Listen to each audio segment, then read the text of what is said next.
അദ്ദേഹത്തിനെ കൊണ്ടുവന്ന് നിങ്ങൾ ഇത്ര മനസ്സിലാക്കി, ഞാൻ കഥ പറയല്ല, അദ്ദേഹത്തിനെ കൊണ്ടുവന്ന് ഒരിക്കലും ഒരു ചെറിയ കളി കളിക്കാൻ പറ്റില്ല.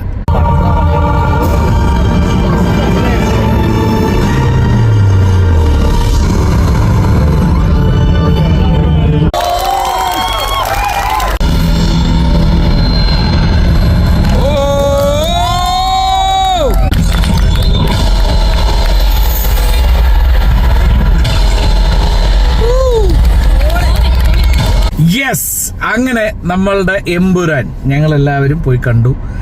ഐമാക്സിലാണ് ഞങ്ങൾ കണ്ടത്, കൊച്ചി ഐമാക്സിനെ കുറിച്ച് ആദ്യം ഒന്ന് പറഞ്ഞേക്കാം. ഞങ്ങൾ ഭയങ്കര പ്രതീക്ഷയോടുകൂടി പൃഥ്വിരാജൊക്കെ പറഞ്ഞതാണ് ഐമാക്സിൽ തന്നെ കാണണം എന്നുള്ളത്. പക്ഷെ കൊച്ചി ഐമാക്സ് അട്ടർ ഫ്ലോപ്പായിരുന്നു അല്ലേ? Seat wise very flop. പിന്നെ ഒരു ഗ്രെയിൻസ്, അതെനിക്ക് ഇനി എല്ലാ തിയേറ്ററിലും ഉണ്ടോയെന്ന് എനിക്ക് അറിയില്ല. കുറേ സ്ഥലങ്ങളിൽ ഗ്രെയിൻസും അങ്ങനെയുള്ള കുറേ ആ റേഷ്യോ ഇതൊക്കെ എന്തൊക്കെയോ സംതിങ്, പക്ഷെ കുഴപ്പമുണ്ടായിരുന്നില്ല.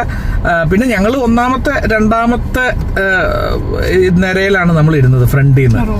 സോ റോയിന്ന് അങ്ങനെയുള്ളൊരു ബുദ്ധിമുട്ട് അല്ലേ? അതൊന്നും വലിയ കുഴപ്പമുണ്ടായിരുന്നില്ല. പക്ഷെ ഇത് ഇങ്ങനെ കണ്ടു എന്നുള്ളൂ. ലാലേട്ടനൊക്കെ ഈ ഫ്രണ്ടിലൊന്നും ഇങ്ങനെ നിൽക്കുന്നുണ്ടായിരുന്നു. നന്നായി. അതെ, അപ്പൊ അങ്ങനെയൊക്കെയുള്ള കുറെ കാര്യങ്ങളുണ്ട്. അങ്ങനെ ഐമാക്സിനെ കുറിച്ച് എനിക്ക് കൊച്ചി ഐമാക്സ് അത്ര ഞാൻ ഹാപ്പി അല്ല സിനിമ കണ്ടത്. പക്ഷെ നിങ്ങൾ ഐമാക്സ് തന്നെ കണ്ടോളൂ. തിരുവനന്തപുരം ഐമാക്സ് സൂപ്പറാണ്. ഞങ്ങൾ പൊന്നിയൻ സെൽവൻ കണ്ടതാണ്, ലുലുവിന്റെ അകത്തുള്ളത്. അത് അടിപൊളി ഐമാക്സ് ആണ്. ഇവിടെ അത്രയൊന്നും പോരാ എന്നെന്റെ ഒരു അഭിപ്രായം ഞാൻ പറയുന്നു. അത് കഴിഞ്ഞാൽ നമ്മൾ നേരെ എമ്പുരാനിലേക്കാണ് കിടക്കുന്നത്. പൃഥ്വിരാജിന്റെ, മുരളി ഗോപി എഴുതിയ ഉഗ്രൻ, ഒരു നല്ല സ്ക്രിപ്റ്റ്, ഒരു നല്ല സിനിമ. ആദ്യം തന്നെ ഞാൻ 2-3 കാര്യങ്ങൾ പറയാം. ഇതൊരു കംപ്ലീറ്റ് ആയിട്ട് മോഹൻലാൽ ഫാൻസിന് മാത്രം ഇഷ്ടപ്പെടുകയും ബാക്കി നല്ല സിനിമയെ ഓക്കെ മോഹൻലാലിന്റെന്നോ മമ്മൂട്ടിന്നോ ഒന്നുമില്ലാതെ കാണുന്നവർക്കും മാത്രം ഇഷ്ടപ്പെടുന്ന ഒരു സിനിമയാണ്. അല്ലാതെ ഇപ്പൊ മമ്മൂട്ടി ഫാനിനോ അല്ലെങ്കിൽ വേറെ ഏതെങ്കിലും നടന്മാരുടെ ഫാൻസിന് ഒരു പരിധി വരെ കുറ്റം പറയാനായിട്ട് ഒരുപാട് കാര്യങ്ങളുണ്ടാവും. പക്ഷേ മോഹൻലാലിന് ഇഷ്ടപ്പെടുന്ന നല്ല സിനിമയെ എന്ന് പറഞ്ഞാൽ മോഹൻലാലായാലും മമ്മൂട്ടിയായാലും ആരുടെ പടമാണെങ്കിലും നല്ല പടമാണെങ്കിൽ സൂപ്പർ എന്ന് പറയുന്ന ആൾക്കാർക്കും ഈ പടം ഇഷ്ടപ്പെടും. കറക്റ്റ്. അപ്പോൾ ഇതാണ് ഞങ്ങളുടെ അഭിപ്രായം. ലാലേട്ടൻ ഒരു രക്ഷയില്ല, അങ്ങനെ തന്നെ പറയാം. ഗംഭീരമായിട്ട് അഭിനയിച്ചിട്ടുണ്ട്. ഓരോ സീനുകളും വന്ന് അദ്ദേഹം ചെയ്യുന്നതും ഒക്കെ ആ എഫേർട്ടും അദ്ദേഹത്തിന്റെ ആ മുഖത്തും ആ കണ്ണിലും, നമ്മളുടെ മുഖമൊക്കെ പോയി എന്നും പറഞ്ഞിട്ട് ആൾക്കാർ കളിയാക്കുന്നുണ്ടായിരുന്നില്ലേ? അദ്ദേഹത്തിന്റെ കവിളിൽ റീക പറയുന്നുണ്ടായിരുന്നു ഒരു സീനില് ആ ഒരു സ്റ്റണ്ടില് അദ്ദേഹത്തിന്റെ കവിളിൽ വരെ അതിന്റെ ആ ഒരു ദേഷ്യം നമുക്ക് കാണാൻ പറ്റും. ഉഗ്രനായിരുന്നു, അടിപൊളിയായിരുന്നു. പിന്നെ പൃഥ്വിരാജ് ഒരു ഇന്റർനാഷണൽ ലെവലിലാണ് ഈ പടം എടുത്തു വെച്ചിരിക്കുന്നത് അല്ലേ? നിങ്ങൾ അതൊന്നും മിണ്ടാത്തെന്താ? സത്യം, ഒരു ഇന്റർനാഷണൽ ലെവൽ. നമുക്കൊരു മലയാള സിനിമയാണെന്ന് പറയാൻ പറ്റില്ല. സോ എനിക്ക് അങ്ങനെ വളരെ രസകരമായിട്ട് തോന്നി. പിന്നെ ഒരു കാര്യം നമ്മൾ മനസ്സിലാക്കേണ്ടത്, എബ്രാം ഖുറേഷി എന്ന് പറയുന്ന ആള് അത്രയും ഗംഭീര ലെവലിലാണ് ലൂസിഫറിൽ നിർത്തിയിരിക്കുന്നത്. അദ്ദേഹത്തിനെ കൊണ്ടുവന്ന് നിങ്ങൾ ഇത്ര മനസ്സിലാക്കി, ഞാൻ കഥ പറയല്ല, അദ്ദേഹത്തിനെ കൊണ്ടുവന്ന് ഒരിക്കലും ഒരു ചെറിയ കളി കളിക്കാൻ പറ്റില്ല. അദ്ദേഹത്തിന്റെ കളികളെല്ലാം അതിന്റെ മുകളിലായിരിക്കും. അപ്പോൾ അത് മനസ്സിൽ വെക്കണം.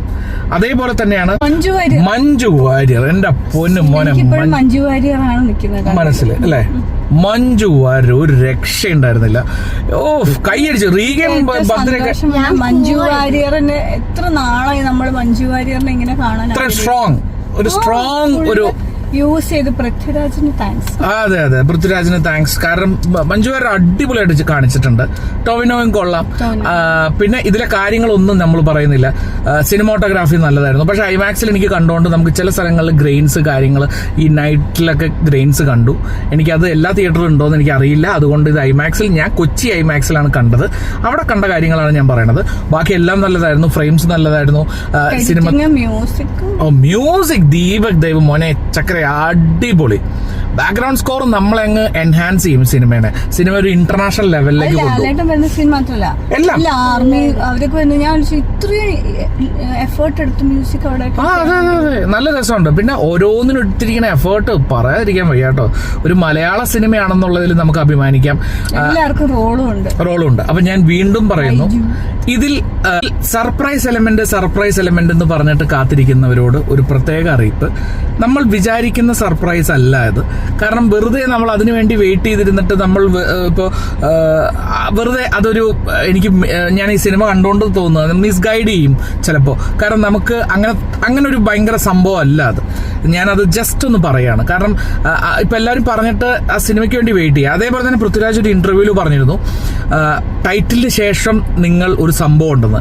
ഈ എൻ ടൈറ്റിൽ എന്ന് പറയുന്നത് ഫുൾ എൻ ടൈറ്റിലിന് മുമ്പ് ഒരു ടൈറ്റിൽ വരും, അതിനുശേഷമാണത് ഫുൾ ആൾക്കാർ എൻ ടൈറ്റിലും കഴിഞ്ഞിട്ട് ആൾക്കാർ എഴുന്നേറ്റ്. സോ അങ്ങനത്തെ ഒരു കുഴപ്പം പറ്റി.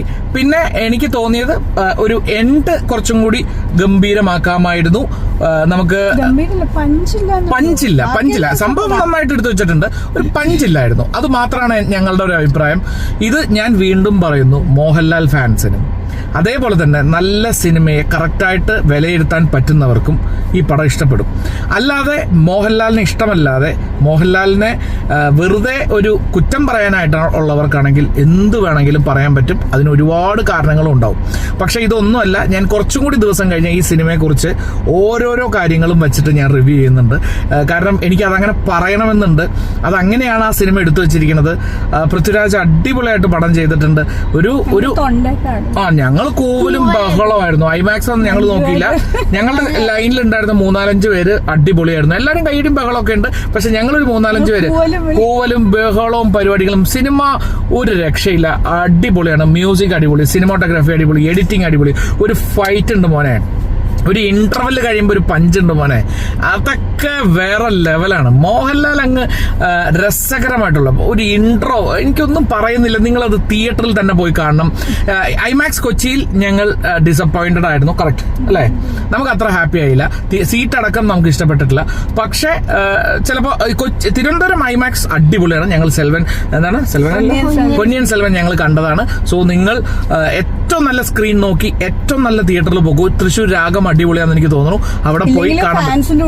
ഫാൻസിന്റെ കൂടെ ഇരുന്ന് കണ്ടാൽ ഇത് പൊളിച്ചടുക്കാൻ സിനിമ. വിളികളും ബഹളങ്ങളും എല്ലാ ആർട്ടിസ്റ്റുകളും നന്നായിട്ടുണ്ട്.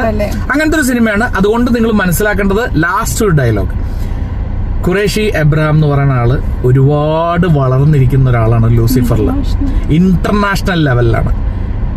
ആ ഇന്റർനാഷണൽ ലെവലിലുള്ള ഒരാളെ താഴേക്ക് കൊണ്ടുവന്ന് കളിപ്പിക്കാൻ പറ്റില്ല. ഇത് മാത്രമാണ് എനിക്ക് പറയാനുള്ളത്. ഞാൻ നിങ്ങളുടെ സ്വന്തം ദേവദാസ്, എന്നോടൊപ്പം റീഖ, ഭദ്ര. ശരിക്കും രുദ്ര ഉണ്ടായിരുന്നില്ല. രുദ്ര പക്ഷെ കൊല്ലത്ത്, രുദ്ര റീഖയുടെ അമ്മയുടെ വീട്ടിലാണ്, വലിയ പാരിപ്പള്ളിയിലാണ്. സോ അവിടെ രേവതി തിയേറ്ററിൽ പോയിട്ട് ശങ്കരൻ മാമന്റെയും ജാനകി കുഞ്ഞമ്മയുടെയും കൂടെ പോയി ഈ സിനിമ കണ്ടിട്ട് ഫാൻസ് 6 മണിക്കുള്ള ഷോ പാവം എഴുന്നേറ്റ് പോയി കണ്ടിട്ടുണ്ട്. ബാക്കിയത്തെ കാര്യങ്ങളൊക്കെ അറിയാൻ പോകുന്നുള്ളൂ. അപ്പൊ വേറെ ഒന്നും പറയാനില്ല, ധൈര്യമായിട്ട് പോയി കണ്ടോളൂ. ഇതൊരു ഉഗ്രൻ ട്രീറ്റ് ആയിരിക്കും. മോഹൻലാൽ ഫാൻസിന് ഒന്നും പറയേണ്ട ആവശ്യമില്ല, ഇത് പൊളിച്ചടുക്കും. പിന്നെ ഞാനൊരു ചെറിയൊരു വീഡിയോ എൻ്റെ ഒരു ഫ്രണ്ട് അയച്ചെന്ന് ഞാൻ കണ്ടിരുന്നു. അതിൽ ഒരാൾ പറയുന്നുണ്ട്, മോഹൻലാലിന് 2-3 ഡയലോഗുള്ളൂ, കുറച്ചും കൂടി ഡയലോഗൊക്കെ കൊടുത്തു. ഇത് അങ്ങനെയൊന്നുള്ളൊരു സിനിമയേ അല്ല. അതന്നെ, അതൊന്നും ശ്രദ്ധിക്കാൻ പോലും നമുക്ക് സമയം കിട്ടില്ല. മോഹൻലാലാണ്. അതേപോലെ തന്നെ 3 hours എന്ന് പറയുന്നത് നമുക്ക് ഒരു സ്ഥലത്തും ബോറടിപ്പിക്കുന്നില്ല. ഇങ്ങനെ കൊണ്ടുപോകുന്നുണ്ട് സിനിമ. അതുകൊണ്ടാണ് ഞാൻ എടുത്തു പറഞ്ഞത്, ഇത് നല്ല സിനിമയെ സ്നേഹിക്കുന്നവർക്കും എല്ലാം ഒന്നും നോക്കാതെ സ്നേഹിക്കുന്നവർക്കും മോഹൻലാലിന്റെ ഫാൻസിനുമാണ് ഏറ്റവും കൂടുതൽ ഇഷ്ടപ്പെടുക. ബാക്കി കുറ്റം പറയാനുള്ളവർക്ക് കുറ്റം പറഞ്ഞുകൊണ്ടേയിരിക്കാം, ഒന്നും പ്രശ്നമൊന്നുമില്ല. ഇന്ത്യയിൽ കണ്ട ഒരു നമ്മുടെ മലയാള സിനിമ ഇന്ത്യയുടെ നെറുകയിലേക്ക് അത്രയും വലിയൊരു ബഡ്ജറ്റിൽ മുന്നോട്ട് പോയിക്കൊണ്ടിരിക്കുകയാണ്. അപ്പോൾ കൊമേഴ്ഷ്യലായിട്ട് വേറെ ലെവലാക്കുക. അതിനു മുമ്പേ നമ്മുടെ മലയാള സിനിമ ഭയങ്കര പേര് കേട്ട ഒരു ഇൻഡസ്ട്രിയാണ്. പക്ഷെ ബഡ്ജറ്റ് വൈസ് ഒരു വലിയ സിനിമ അല്ലെങ്കിൽ നമുക്കത് പുൾ ഓഫ് ചെയ്ത് മുമ്പിലേക്ക് കൊണ്ടുപോകാൻ പറ്റുന്നുള്ളതിന്റെ ഏറ്റവും വലിയ തെളിവാണ് നമ്മൾ ഇന്ന് എമ്പുരാനെ കണ്ടത്. തിയേറ്റേഴ്സിലൊക്കെ ഫുൾ ബഹളം, റോഡ് ബ്ലോക്ക്. ഞങ്ങൾ രാവിലെ വന്നപ്പോൾ ടെൻഷനായി. ഞങ്ങൾ ബ്ലാക്ക് ആൻഡ് ബ്ലാക്ക്. പിന്നെ തിയേറ്ററിലുള്ളവരൊക്കെ ബ്ലാക്ക് ആൻഡ് ബ്ലാക്ക്. കാരണം ഇടയ്ക്ക് എന്നെ മിസ്സായി. റീഗ നടന്നങ്ങ് പോവാ, ഞാൻ ഇപ്പുറത്തേക്ക് വേറൊരു വഴി കൂടെ പോയി. കാരണം ഒരു കുറെ ബ്ലാക്കാ. പക്ഷെ അതൊക്കെ രസമായിരുന്നു, അടിപൊളി ഒരു അനുഭവമായിരുന്നു. അപ്പൊ എത്രയും പെട്ടെന്ന് പോയി നമ്മുടെ എമ്പുരാൻ കാണണം. നമ്മുടെ സിനിമയാണ്, പൊളിച്ചടുക്കണം. വേറൊന്നും പറയില്ല. അപ്പൊ ഓക്കെ അല്ലേ? കഴിഞ്ഞില്ലേ? അപ്പൊ ബൈ.